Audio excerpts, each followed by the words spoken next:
Welcome to the Effortless English Show with the world's #1 English teacher, AJ Hogue, where AJ's more than 40 million students worldwide finally learn English once and for all, without the boring textbooks, classrooms, and grammar drills. Here's AJ with a quick piece to help you learn to speak fluent English effortlessly. I'm AJ Hogue, the author of Effortless English. Learn to speak English like a native. Join my VIP program at effortlessenglishclub.com.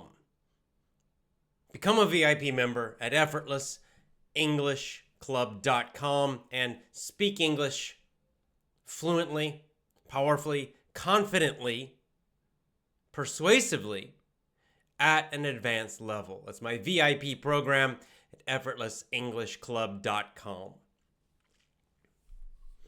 Live again on Facebook, Sunday night. Our topic is a video from John Taylor Gatto. Yesterday, somebody asked me, what's the next book? What's our next book club book? After we finish Robert Kiyosaki's book, we still have one more month with Robert Kiyosaki's book, but what's the next one after that? And the next one after that is Dumbing Us Down. Dumbing Us Down is the name of the book. And the author, the writer, is John Taylor Gatto. I thought I'd introduce Mr. Gatto to you today. John Taylor Gatto. So we're going to listen to a short little interview from Mr. Gatto, a few little clips from him, and then we'll discuss his ideas. John Taylor Gatto was a teacher. I believe he was a middle school teacher. Yeah, he taught for almost 30 years. He was a middle school teacher, so a very long time. So he was teaching in public schools, in the public school system. He was teacher of the year in his state. So, everyone said he was a really wonderful teacher, a great teacher. But while doing this job, he saw the truth about schools. He saw the truth about schools and how evil they were, how terrible the whole system was. And so he started to write books that are very, very, very, very, very critical, meaning criticizing the schools and the school system. Dumbing Us Down is one of his classic books. It's a really fantastic look at the education system we now have around the world and why it is so horrible. So, everyone saying hello. Hello to you too. Lots of people saying hi on Facebook. Live on Facebook. So let's get to it and listen to a little bit of Mr. John Taylor Gatto. I'm going to I'll play like a sentence, maybe one or two sentences, and then I'll pause, and then I'll talk about it. And just to help you understand it a little better. Here we go. So this is Mr. John Taylor Gatto. Here we go. Listen carefully.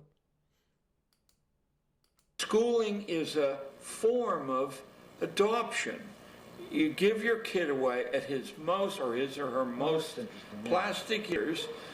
So right from the beginning, with a very strong statement. To a group of strangers, you accept a promise. Okay, so let's just talk about that part first. Schooling is a form of adoption. Now that's a strong sentence, a strong statement. Schooling is a form of adoption. You give your child away, you give away your own child to strangers. A group of strangers, people you don't know. And it's you're doing this at their most important years. You're doing this with your child during their most important years, when they're the most open, when they are learning everything about their life, when they're learning their most important beliefs, when they're learning their values, what's most important in life and how to live. And you're just giving your children away to these strangers for them to teach your kids instead of you. Let's go back here and listen to some more.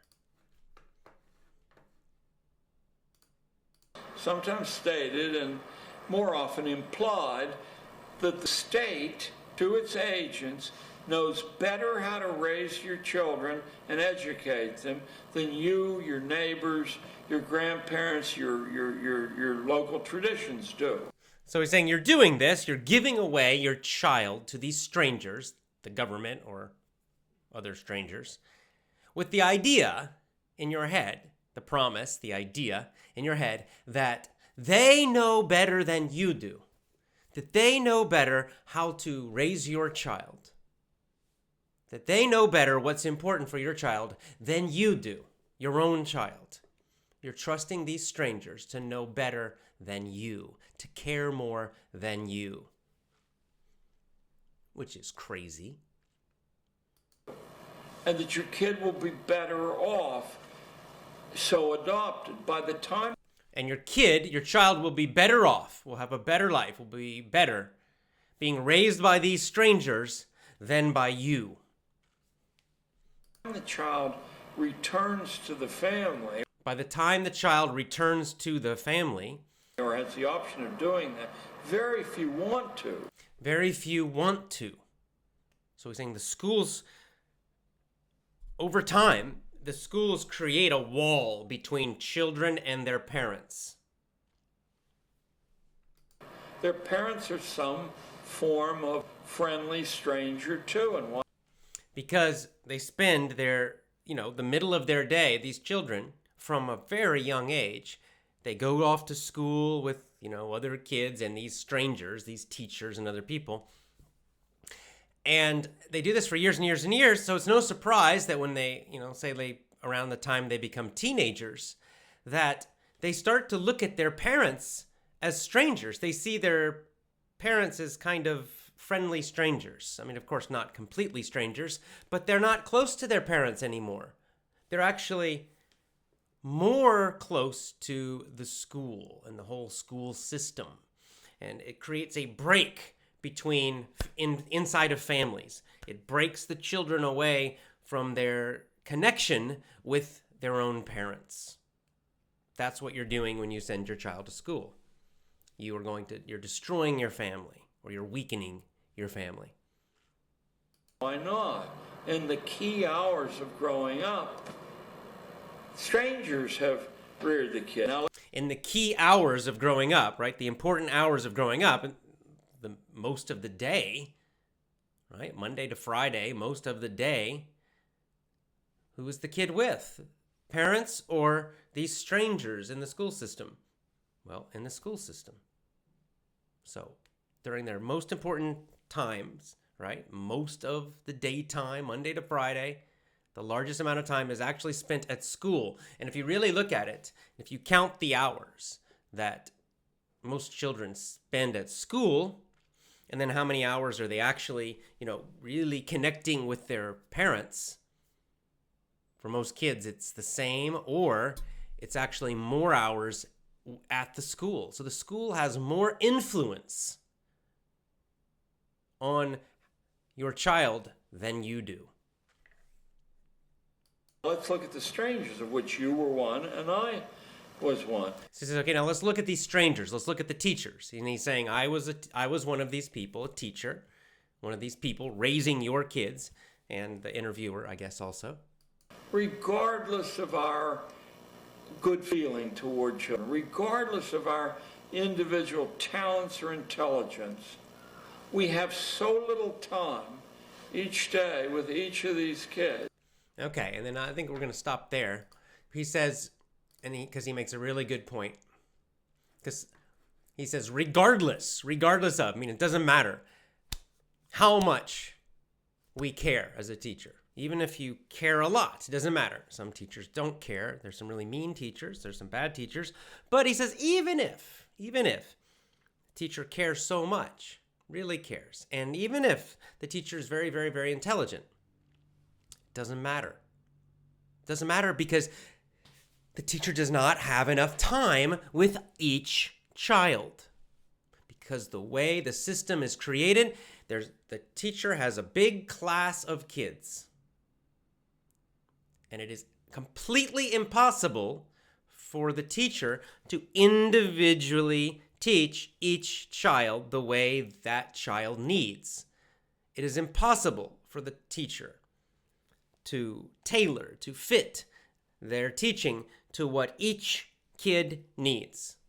They can't do it. They don't have enough time. There's too many kids. There's only one teacher. It's impossible. So what do? They just use the textbooks. They use the factory system of education. All the kids get the same thing. And it doesn't matter if some kids are having a tough time, if it's not good for other kids, it doesn't matter. So he's saying the system is bad, and it doesn't matter if individual teachers are nice or not, or care or not. And I completely agree with him. And that's why I'm playing this now. And we're going to get it when we do Dumbing Us Down in our next book club. We're going to talk about this a lot. But he's 100% right. 100% right. This is why I say the schools are evil. They're evil.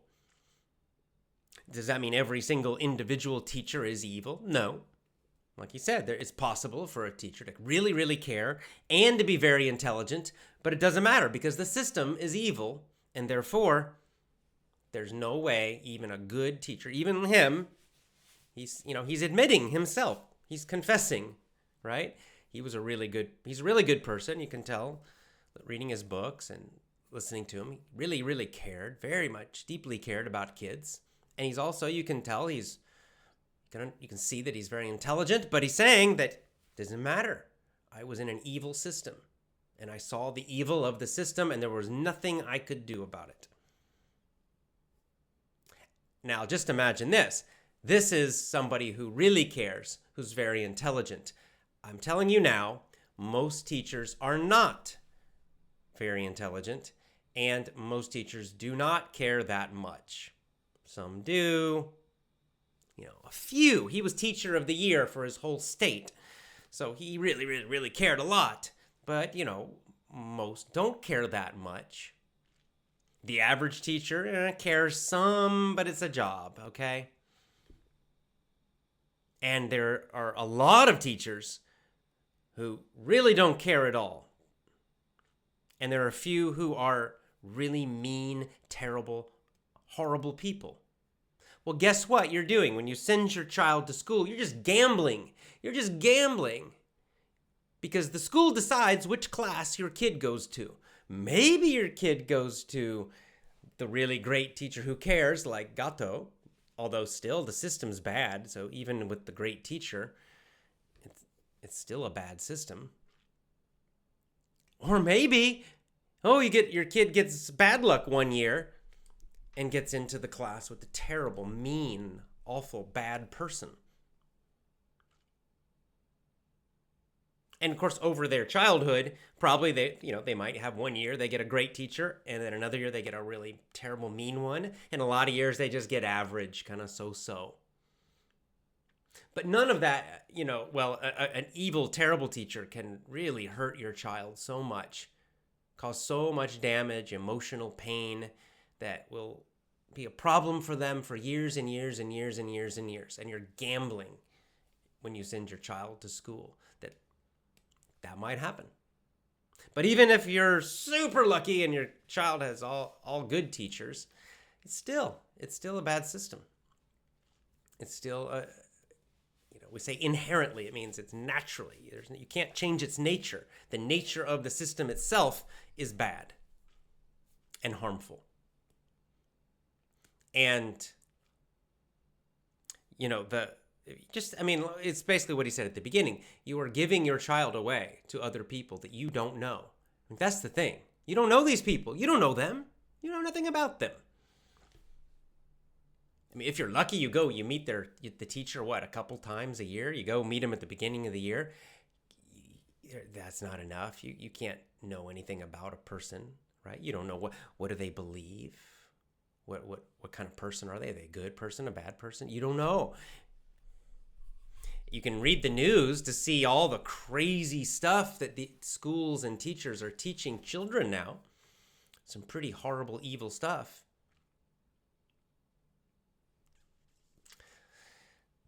So, if you just think about it for just a few minutes, you realize you care more about your child than anyone else, right? As a parent, if you're not a parent, you will, okay? Just trust me, you will. You will. No one is going to love your child more than you. No one is going to care more than you. No one is better as a teacher than you for your own children. You are the best teacher for your children. The schools are not going to teach them how to be a happy person, how to be a good person. Not going to teach them about financial freedom, another important topic. Not going to teach them about morality. Schools aren't going to teach any of that. In fact, many times they teach immorality, the opposite of morality. So I 100% agree with him. This is why I am so strong about such a strong, I say proponent means I defend, I support homeschooling so much. You need to teach your own children. Teach your own children. I 100% agree with Mr. Gatto, and I'm looking forward to that book, the next book.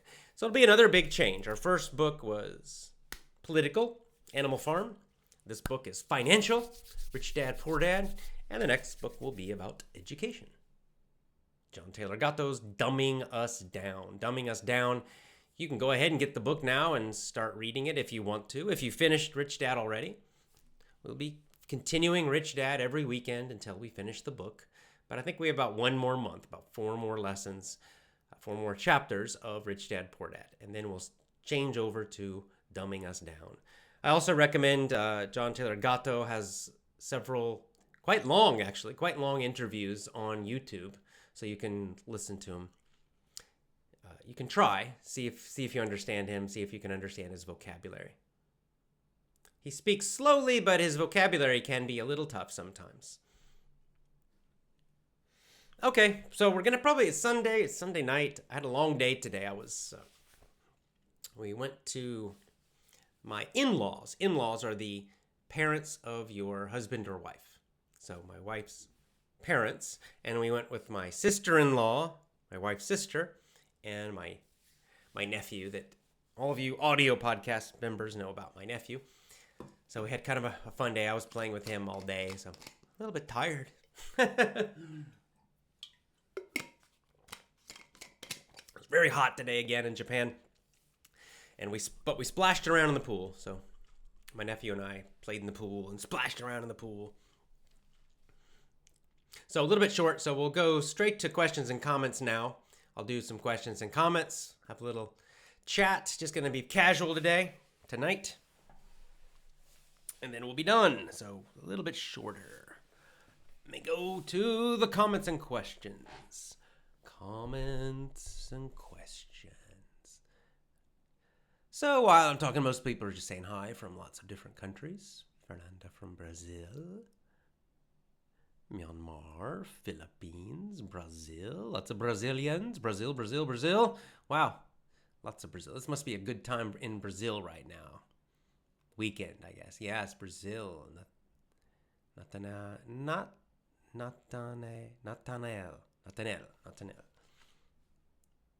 So, Team Brazil.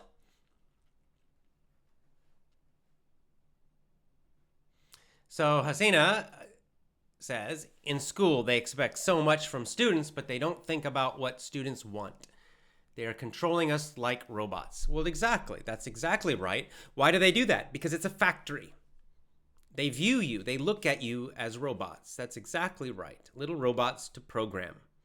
They don't look at you as human beings, each with your own interests, each with your own skills, each with your own challenges. No, it's a big factory, right? Each class is like a batch in a factory. They've got 30 of you or 40 of you or 50 of you or 20 of you or 10 of you. It doesn't matter.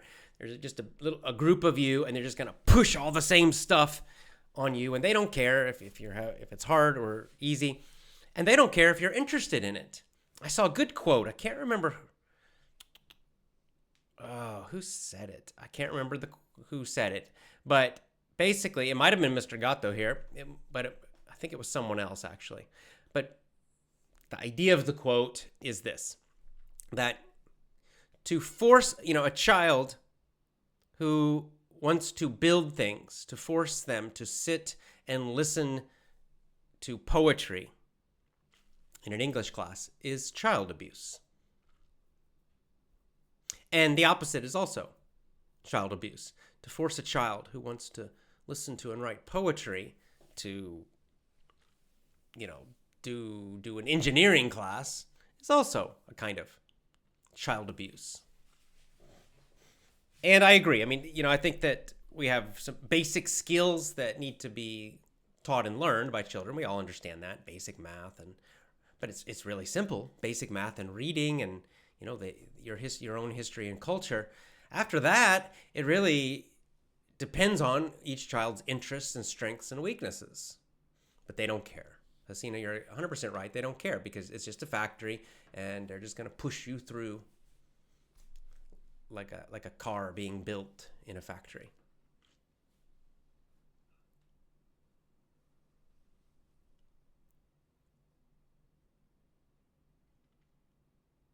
Hey, here's one from a homeschooler. Fantastic. Let's read this. I'm homeschooling my little one already, and people are amazed with the things she can do. She's 4 years old. I love doing that. From Nora. Absolutely. This is the thing about homeschooling. Just think about it. It's very, very, very easy to understand why homeschooling is much more powerful, much more effective. It's simple. It's just, number one, you care more. Okay, so that's obvious. You care more about your own child. I hope so. But of course you do. You care more. You love your child. The teacher doesn't love your child. Okay? You're lucky if the teacher even likes your child. Because believe me, every teacher has certain kids they like and certain kids they don't like. But as the parent, you love your child. So immediately, you're going to give your child so much more attention, so much more energy, so much more patience, so much more effort as a teacher. Because it's your child. You are the parent. You love them, of course. The stranger at the school, not so much. Not really. The second thing is just an obvious thing with time. Even if you have a huge family, let's say you got a big family, you got 6 kids. That's pretty big now, right? Most people, it's more like 1 or 2 or 3. But let's say even if you have 6 children, well, even then, and there's just one parent's working, so the other parent's homeschooling. So even then, it's one adult who loves them deeply as a parent, teaching 6 children. What school now has one teacher for every 6 children? You're not going to find a school like that unless you pay a huge amount of money. So obviously, once again, if you just look at it logically from the view of time, just from the view of time, your child's getting so much more of your individual one-on-one attention as a homeschooler. As a homeschool teacher, you can give so much more time and individual attention. So even if you have 6 kids, most people don't. If you're got more of the average family size of 1 to 3 kids, then it's very easy for you to individually help each kid. So if one child for some reason is struggling with learning how to subtract in math, well, you can give them a lot of extra focus with that. You don't have to move them quickly to the next lesson. You can spend extra time and just slow down and let them focus on that for a while. Or maybe you skip over that and then come back to it later. But anyway, you can do whatever you think is necessary to help them to deal with their individual interests and problems and all of that. So, man, and this is why in terms of test taking and grade, like the big test, like the SAT, for example, homeschool kids do much better. They perform better. They get higher test scores, even on those boring, stupid tests. But beyond the boring, stupid tests, homeschool kids just perform much better in real life, in the real world, because they're much better educated. I mean, that's what it comes down to. Homeschool kids are much better educated.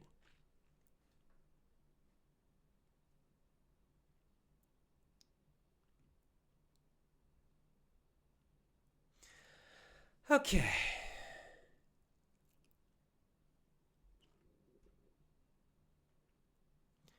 That's kind of an interesting question. Any suggestions on improving my ability to tell scary stories using TPRS?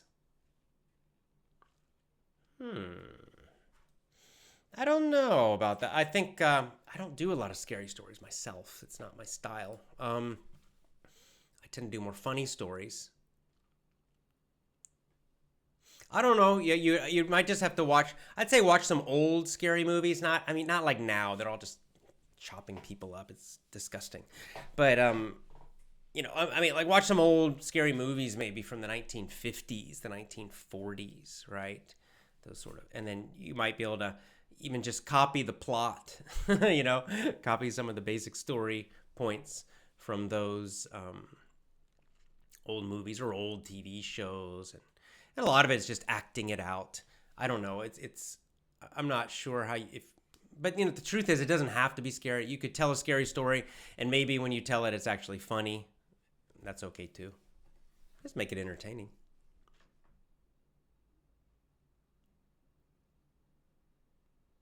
Antonio, I love your story way. God bless you forever. Thank you. That's very nice. Thank you.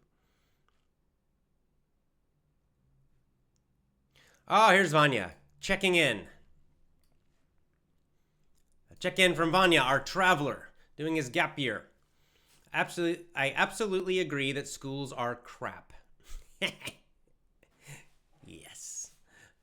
By the way, I'm traveling around Poland while doing a gap year, as you know. Yes. And I start to notice that more and more parents don't want to send their children to school. Good. I think that's great because parents can dedicate a lot of time to homeschooling. Yes. I also spoke with some students that finished school and they took a gap year. They said their parents realized the purpose of school and university. I was quite shocked by the fact homeschooling is becoming popular in Poland. I wish my parents knew that. That's great news. That's so good to hear. Wow, thank you, Vanya. First of all, great. Enjoy your trip around Poland, traveling around Poland. That's fantastic. I think it's just fantastic what you're doing, taking this year before going off to school and university and traveling around, and it's great. And I'm very happy to hear that homeschooling is starting to become popular in Poland. Man, fantastic. I'd say probably from what I know, it's probably the most popular in the United States. I mean, I might be wrong about this because I don't know about the homeschooling movement in all different countries, but from what I know, reading and all of that, it seems that America is where it really, I don't know if it started officially in America, but where it has really taken off and it's exploding. It's becoming very, very popular and very big in the United States. And, people in the United States, parents, have fought political battles for years and years and years, decades, for homeschooling rights and fighting against the school systems. So, and now as our schools in America become just a joke, a big joke, just a lot of, they're teaching disgusting things. They're teaching small children about sex and like gay sex, teaching them when they're 9 years old. It's disgusting what they're doing. They're promoting and pushing all this transgender stuff, about a man who thinks he's a woman is actually a woman, and it's disgusting what they're doing. They're doing this to these small children, and the parents just send their kids to the school and let them do it. I can't believe it. It's unbelievable. But anyway, the reaction against that, because the schools are such a joke, and also they're just a joke because they don't work, because the standards are so low, the kids are not really learning well. It's just such a nightmare and a joke now, and they're pushing all this other crazy political stuff, and it's just insane in the United States. But as a reaction, because of that, a lot of parents are just sick of it all, and they're just taking their kids out of the schools, and they're homeschooling. So in that way, I almost celebrate all the horrible stuff happening in the U.S. school systems because they're kind of killing themselves. The American school systems are killing themselves little by little by little. And I celebrate that because even before they were so crazy, even back when I was a kid and I had to go through the school system, everything John Taylor Gatto's talking about was still true back in the 1970s and the 1980s. It was all still true. It's just, it's now it's so crazy. It's so horrible. It's just, it's yeah, like I said, disgustingly horrible and bad and purely evil now. But even when I was a kid, all this stuff was still true. So I'm very happy. Homeschooling's the way. This system we have now, this factory system of education, it's not that old. If you look at human history, this way of teaching kids is recent. It started with the Industrial Revolution, okay? It started when Mr. Ford started making cars in factories, right? Well, and then they just got the idea, well, we'll teach children we'll treat them like cars in a factory. We have factories to make things, so we'll have a factory system of education. Mass education in a factory system. So it goes back, it started with the Industrial Revolution right at the same time, and then grew and grew and grew and got more and more and more powerful. But before the Industrial Revolution, there was more of an master-apprentice system. Right? Much more one-on-one type of education. So first, children learned from their parents or their family members. Sometimes maybe it was an uncle or an aunt, sometimes maybe a grandparent. But children learned in their home. It wasn't schooling, it was education. They had home education. And then from there, after they got old enough, then there was an apprentice system. So if they were going to become an artist, they would apprentice with an artist. They would go to a master artist and they would, they'd kind of work with that master artist and they would learn how to be an artist. I mean, this is what, like Michelangelo, right? How did Michelangelo learn to become such a great artist? Did he go to art school? Did he go to school and get all A's in his art class? And then did he get a master's in fine arts and then get a PhD in fine arts? And that's how he learned to be a genius painter and sculptor? No, of course not. In fact, if Michelangelo went through the art school system today, he never, ever, never would have created the beautiful art that he did. His creativity would have been destroyed. How do we know this? Look at art today.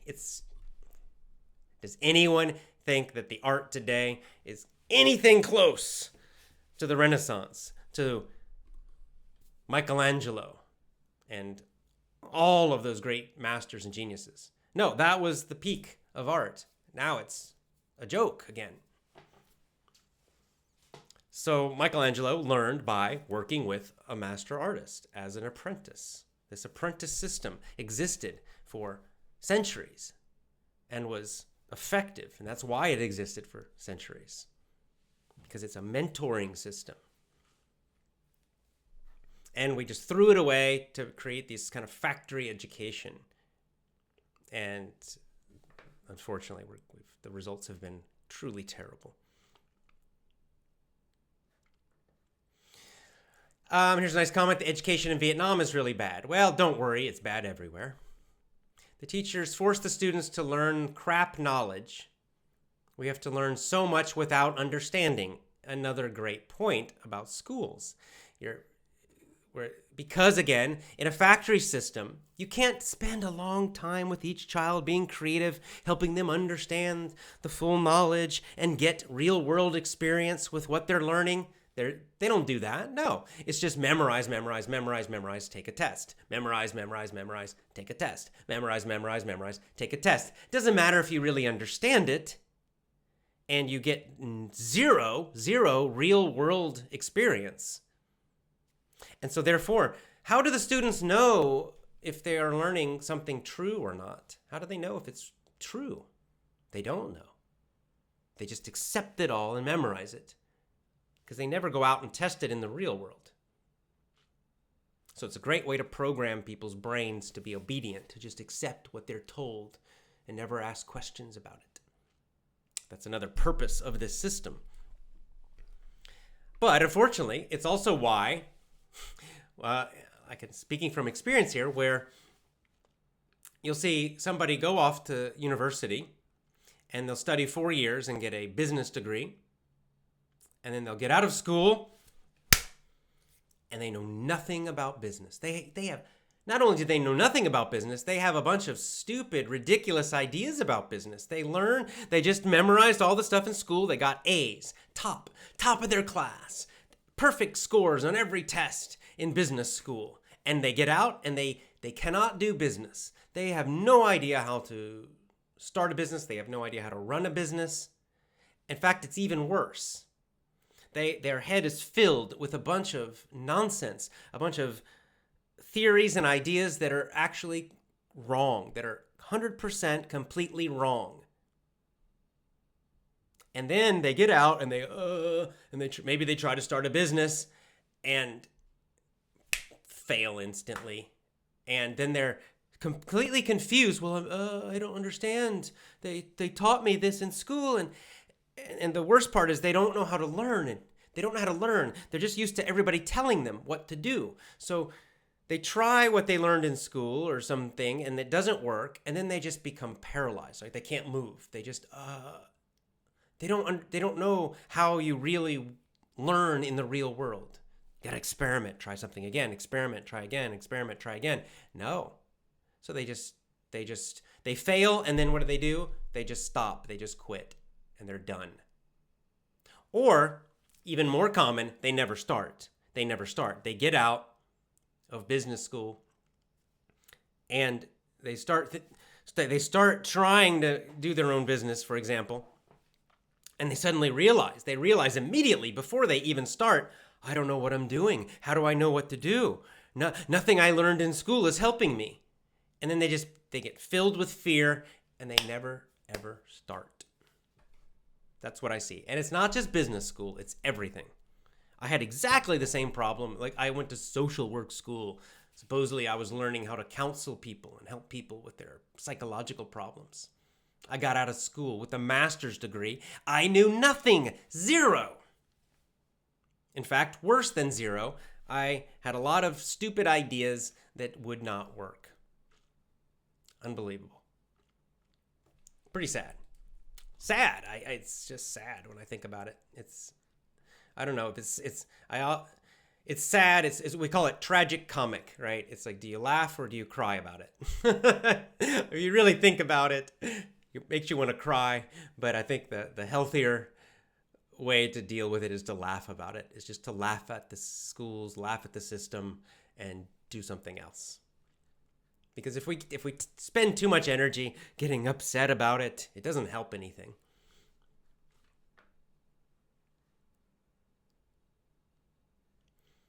Yeah, so here's another comment, kind of summarizing what I said.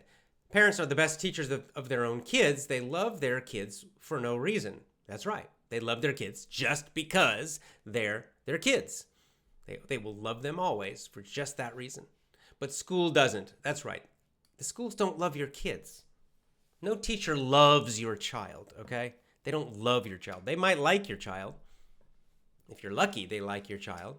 But no teacher loves your child. And many times, because your kid changes teachers every year probably. So maybe one year you're lucky and the teacher really likes your child. But then, the next year or the next year or the next year, they just might not care about your child at all, maybe neutral. And at some point, you might get a teacher and they just don't like your child for some reason. They just don't like your child's personality. And then your poor child has to suffer for a whole year learning for someone who doesn't even like them. Quite sad.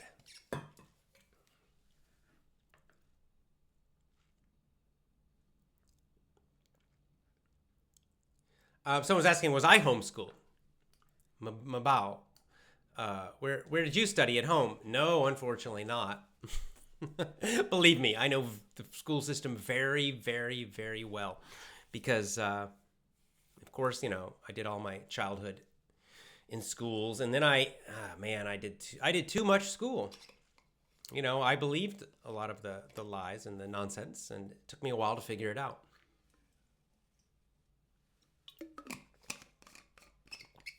And then I was a teacher in schools. I never taught in a public school. I did teach in a couple universities, though. So I saw the schools from both sides, and every single thing, I agree with everything John Taylor Gatto says. In fact, I'm probably much stronger than him.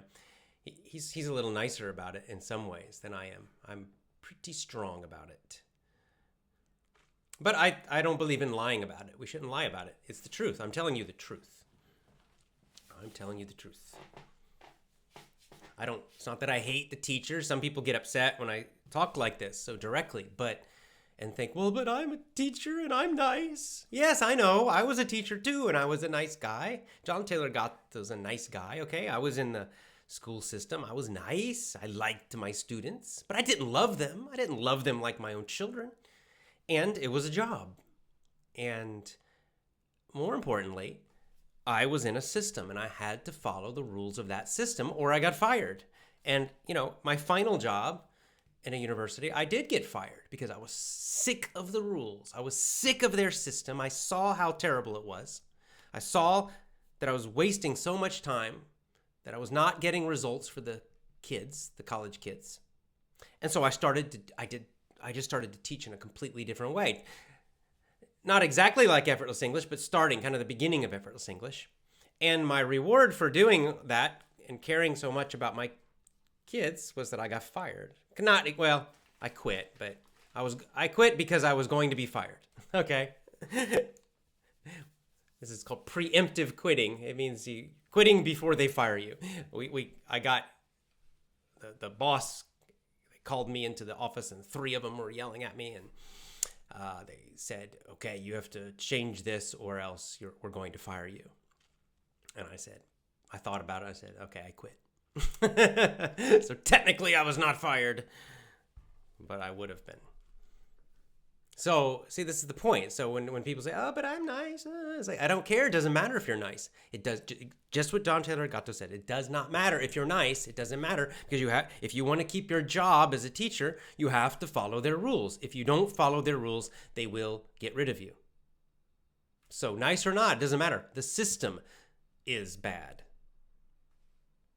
This is why, by the way, especially now, most teachers who really, really, really care and they're so full of, excitement and enthusiasm to teach and they care so deeply about the kids, those people usually they don't last long. They usually end up quitting pretty quickly after several years. They quit or they become bitter and angry. This is what I've seen. The ones who really, really, really do care, after several years, they're like, I can't do this anymore. I can't do this. I can't be part of this system. Or a few others, they start off caring, but then after several years in the system, they become kind of hard and bitter, and they just follow the rules, and that's also not good. Okay.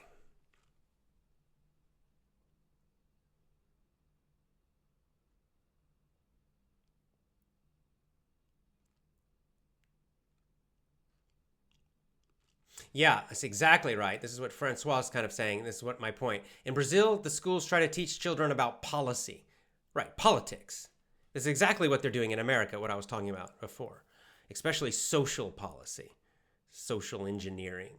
And it's in America, and I'm guessing in Brazil, it's probably very, very left-wing, almost communist type, Marxist communist, Trotskyite. If you remember, was it Squeal? What was his name? Snowball in Animal Farm was Trotsky, right? He represented Trotsky. So Trotsky's sort of philosophy is very popular in American schools, among American schools, and administrators, the people who control the school systems, are pushing a Trotskyite, a kind of communist ideology. In my opinion, it's evil. And it's certainly not something, I guess if you are a communist Trotskyite, you'd be happy about your child learning that stuff, but most people are not, and so they're forcing this stuff on kids, and they're teaching an idea and a policy and politics that the parents don't agree with. So you can see why it starts to create a separation between parents and children, because the kids are growing up getting all this political stuff and social ideas and just other values and immorality, in my opinion. And the parents have very different beliefs. And this is why they get to teenagers and suddenly they're fighting all the time. And the kids are rebel against the parents, right? Say, the parents, they're so conservative, they're so terrible. Where did the kid get these ideas? I mean, it doesn't just magically happen. It's not because they're young. This is the lie. It's just because they're young. No, it's not. It's from 15, 16, 17 years of having this stuff taught to them and pushed into their heads by the school systems. So, that's the thing. You don't control it. This is the point. You don't control it. So it doesn't matter what your political beliefs are. The point is that you have no idea if the teacher shares your beliefs, and you certainly have no idea if the school system does, and probably in a lot of areas they don't. A lot of areas they are teaching something that you actually don't value, that you don't believe, that you think is not good. And yet your child, if you send them to the schools, your child is going to be programmed with that anyway from a very young age. And this is going to create problems between you and your child later on. And they're going to grow up with someone else's values and not yours. It's not good, man. It's not good.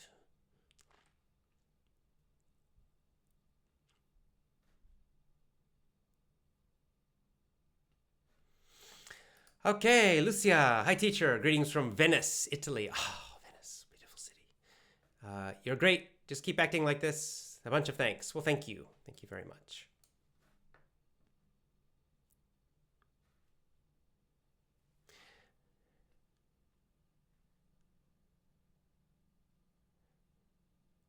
Okay, so this is a comment, but I don't agree with it. Surely we must observe the school before sending. It's not going to help. If you think that just going and watching a class is going to help you, forget it. It's not. I mean, when you're observing, do you think the teacher is going to do something bad when you're watching? Of course not. Yeah, I know what you're talking about. They do those little classes where the parents come and watch. The teacher's being perfect at that time because the parents are watching. It's not the normal class. Anytime you're watching, the teacher changes their behavior. So, it's not enough. It's just like job interviews, okay? Okay, I'll tell you as an employer, someone who has a business, people come in a job interview. Do they tell you the truth?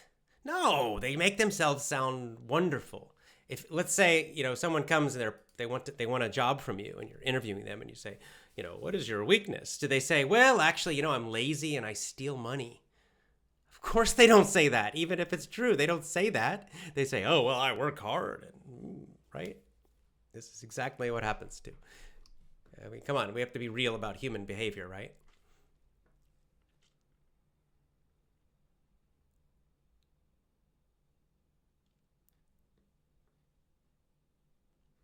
Wow, so this is depressing, this comment, Mayans. Hi, Mayans, again. Mayans, I'm safe from elementary school to university. They're all craps. Yeah. You're saying what I'm really thinking. Believe me, I'm actually holding back right now.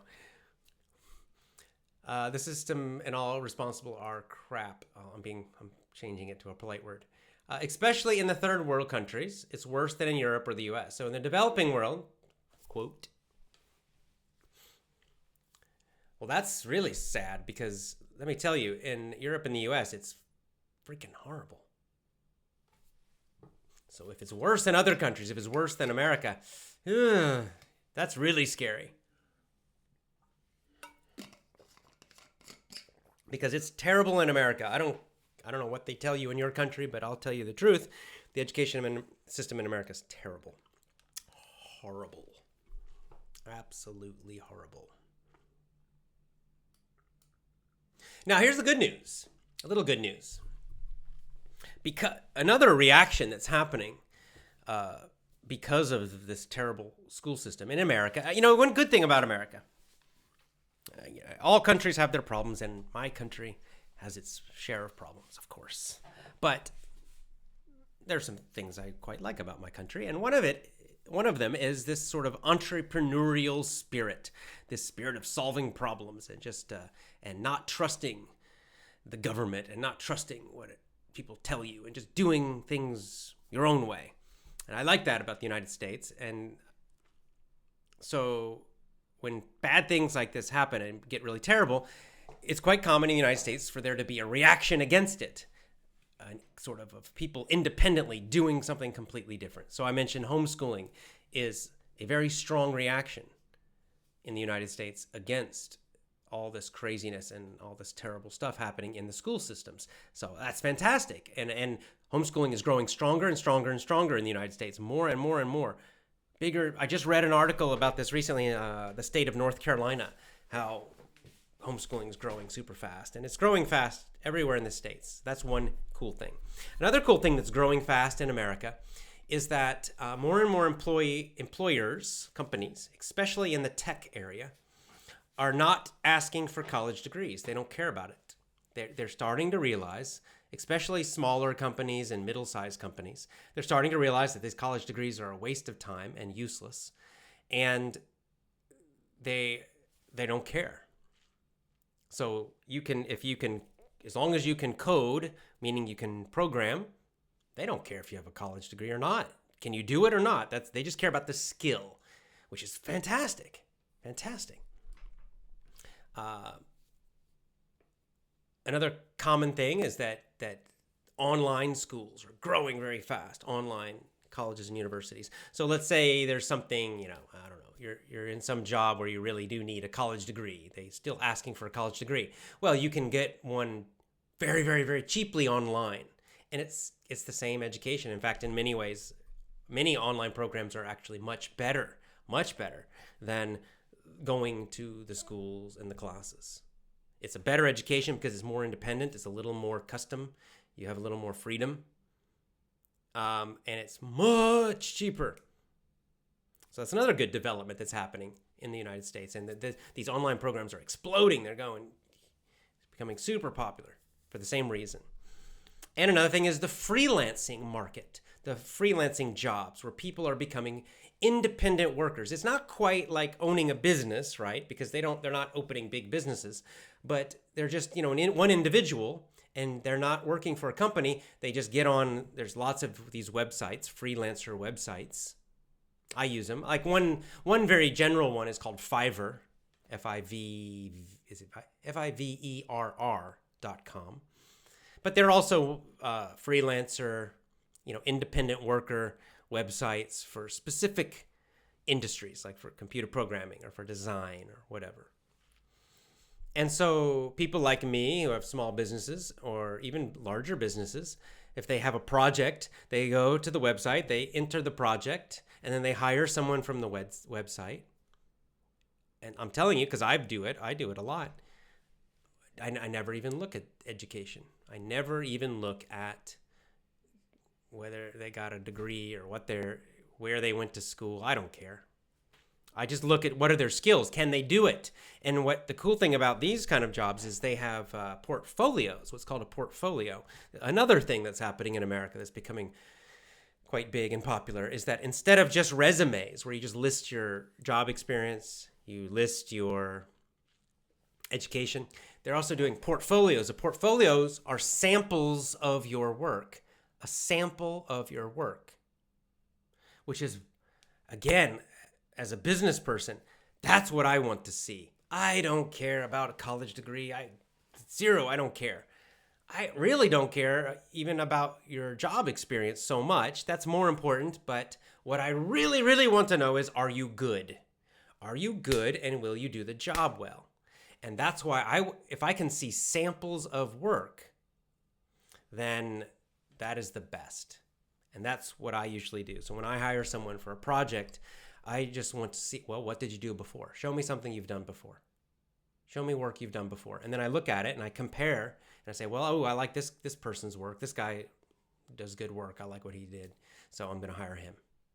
And see, that's great because now it's almost circling back again to the kind of master apprentice system. It's circling back to having useful skills and showing your work instead of all this just nonsense with just paper stuff.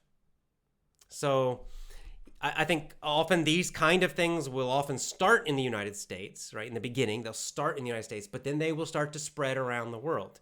That's the good news. So I think all of this is very good for long-term for homeschooling, long-term for real education, for independent learning, all of those things. I think everything's moving in the right direction because the school systems are destroying themselves. The more they teach politics, the more parents leave. The more they try to control the kids and give them drugs to control them, the more parents leave. The more they get just terrible and terrible and terrible results, the more parents leave. So the schools are killing themselves. It's kind of a slow suicide, but it is happening. And that's good.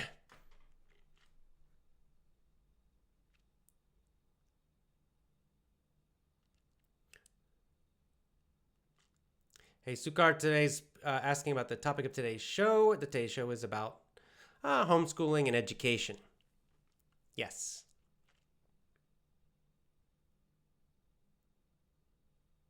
Yeah, so here's some Dalal again.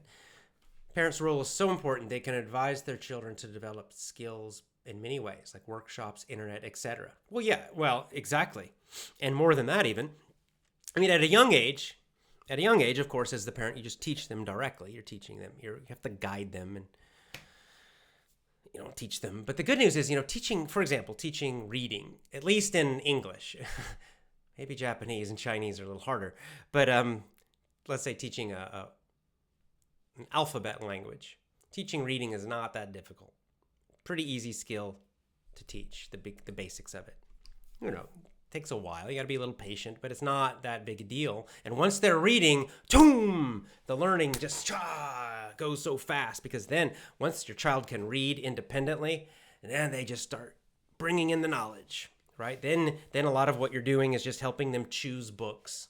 And, because you're their parent and the leader, of course, you decide maybe that certain things are important. You want them to learn certain values. You want them to read certain books. You want them to understand and learn certain ideas and maybe certain skills. So you do all that, but the good news is with homeschooling is that as they get older, they become more and more and more independent until, like what Dalal's saying, if you do a good job as a homeschooling parent, even if you do just a so-so job, by the time they start getting their teenage years, they should be very independent in their own learning, which is great training for life, by the way. Learning how to make their own decisions, learn independently, find knowledge themselves. Those are so important for success and happiness in later life. And at that time, as they're getting more and more independent, then you can start helping them find workshops and you can help them find mentors and internships and even like that almost master apprentice type system. There's so many possibilities. And this is the great thing is you can be creative and you can, as your child gets older, of course, you can ask them too, right? And so you can, let's say if you have 3 children, your homeschooling will not be exactly the same for each child because each child will have their own personality. Each child will have their own strong points and weak points. Each child will have their own interests and then they'll be enthusiastic about certain things. And so you can, help them find the knowledge, even if you don't have it, you can sort of together. And see, this is what's great because it creates such a stronger connection between parents and children. Because you're working together. You're their coach, you're their mentor, you're their partner in learning. You're a team together. When you send them off to school, you become like, you're like separate. There's this like wall. The school creates this wall between you. Whereas when you're homeschooling, every day you're working together, learning together. Back and forth. So it's not just you as the boss, you must do this. Okay, it's a back and forth. And you know your child better than anyone else, so that you're just naturally, you don't have to get stressed about it. You're going to naturally give them a much, much, much better education. And it will help your relationship with them too, which is also fantastic. So many benefits. So that when they're in high school age, they're not in high school, they're learning at home, but when they're teenagers, instead of, the typical rebellion and there's a very strong chance that you're going to have still a very good close connection with them, and that will continue into adulthood, which is wonderful, which is the natural thing, is what you should have. this sort of teenage rebellion and the teenagers breaking away from their parents. Of course, they have to be independent, but I mean emotionally breaking away and almost not liking their parents anymore. And that's not natural. That's not good.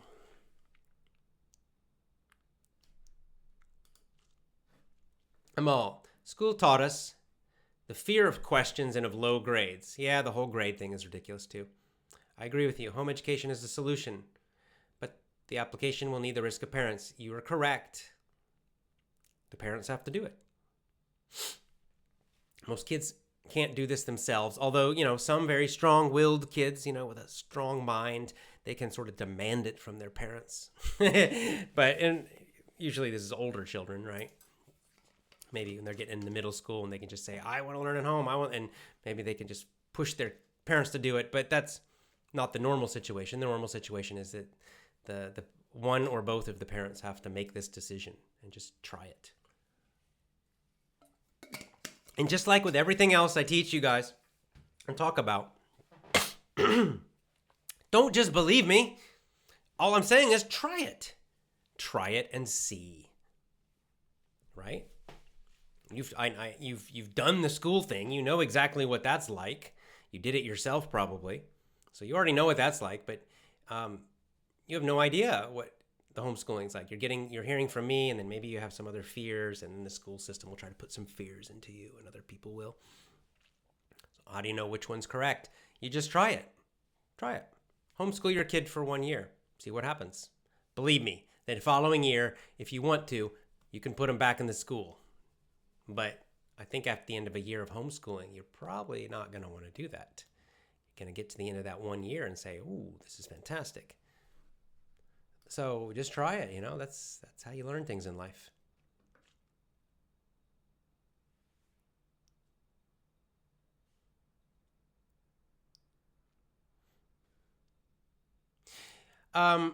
Mine's again with an interesting question about money. And what about those who pay a lot of money to study in the UK or the US or some foreign country? Aren't they crazy?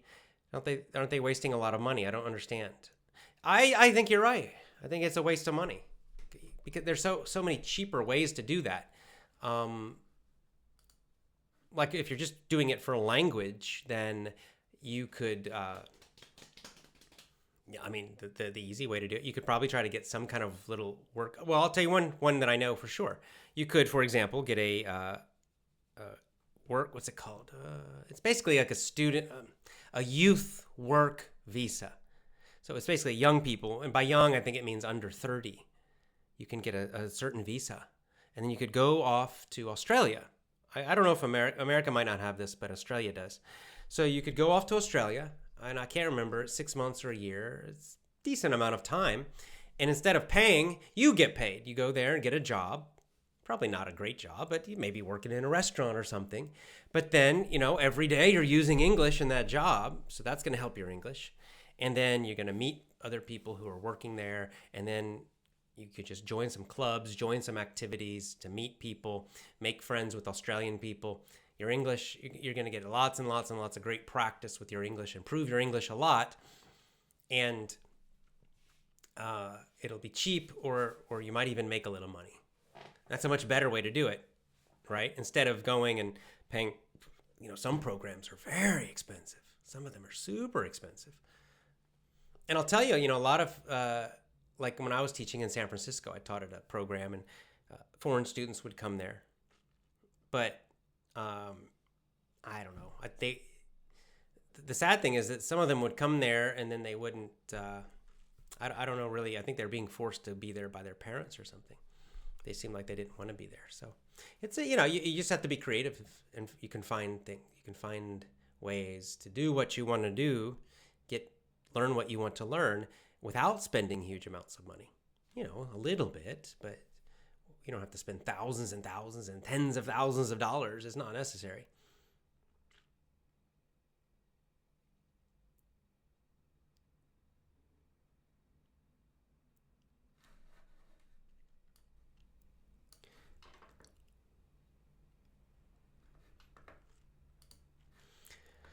Hard to do without certificates. Again, I can't speak to every single country, so I I don't know, all the different systems. In the United States, look, homeschooling is, you can easily go to a university, even if you're homeschooled from kindergarten, your whole life, you're homeschooled.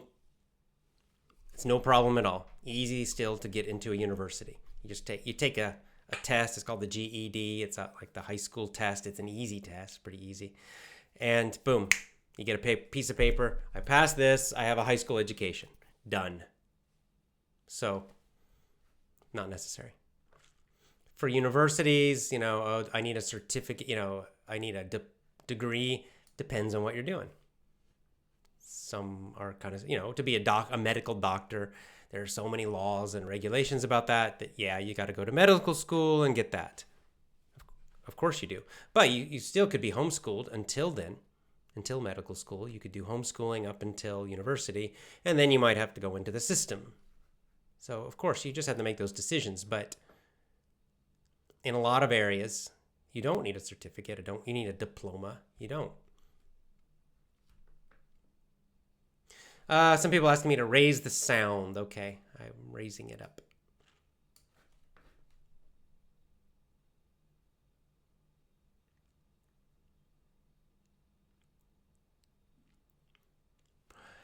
Okay. Here's an example. I have a small brother, Mr. AJ. He did everything. He just didn't want to go to school. He changed schools 3 times. He bothered all of my family. Well, smart kid. Yeah, maybe he's trying to tell you guys something. He hates school. You should listen to him. Listen to him. Teach him at home. He'll do better.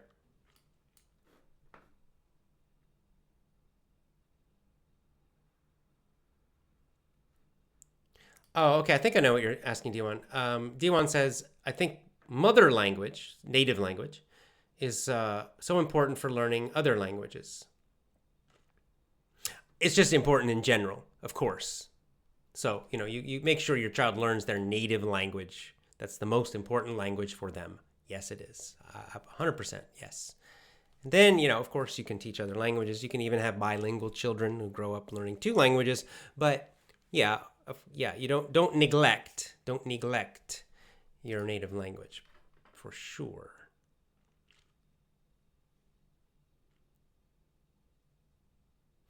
What is the most... Here's Benham. Good question. What is the most important thing to be successful in general?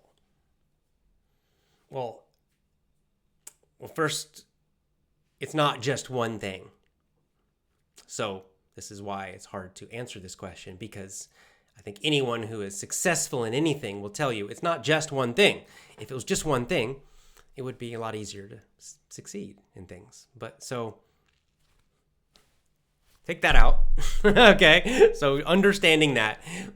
If we had to rank, though, if you've got several things that are important, what would I put at the top? I don't know, but I would say my top 2 or 3 would be actually what Robert Kiyosaki was talking about in yesterday's lesson. Courage.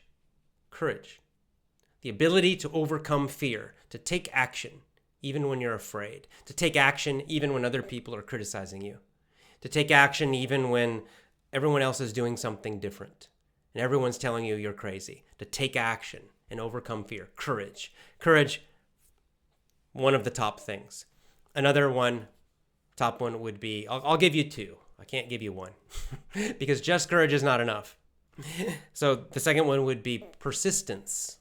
That means not quitting. So you got to take action, but then you got to keep taking action. That's the really hard part, right? Just taking action one time is not enough. Because you take action one time, something happens.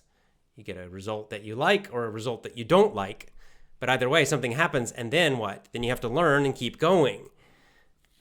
And so, I guess the third one would be the ability to learn, to keep learning, never stop learning.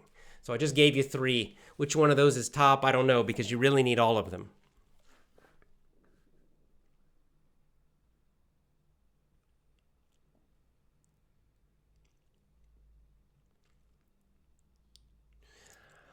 Okay. A couple more and then time to go. I said it was going to be a short show and it's not. I changed my mind, I guess.